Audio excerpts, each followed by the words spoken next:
বিসমিল্লাহির রহমানির রহিম। আমি একটা ভিডিও দেখলাম, সেটাকে নিয়ে কথা বলতে আসছি। 1 মে শ্রমিক দিবসে ফেসবুক এবং প্রত্যেকটা চ্যানেলে দেখলাম যে একটা লোক জয় বাংলা স্লোগান গাইছে। সে কীভাবে বিএনপির লোক হয়? সে বিএনপির নেতা হয় কীভাবে? সে যদি জয় বাংলা স্লোগান গায়, সে কীভাবে বিএনপির নেতা হয়? অবশ্যই দেশনায়ক তারেক রহমানের উচিত ওকে বের করে শাস্তি দেওয়া উচিত।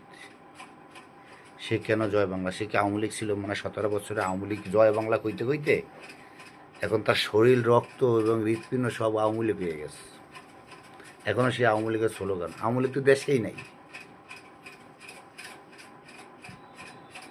আওয়ামী লীগ তো দেশেই নাই। কেন কেন সে এরকম নেতা, কেন সে পল্টনের সামনে সাংবাদিকের কাছে জয় বাংলা স্লোগান গায় শ্রমিক দিবসে? সাধারণ জনগণ বিএনপি নেতাদেরকে চোখে দেয় না? একে আঙ্গুল চষে? কীভাবে এটা সম্ভব? লজ্জায় মাথা হেট হয়ে যায়। 17 বছর বিএনপি কইরা, আয় রে বিএনপি রে, এই পাইলাম।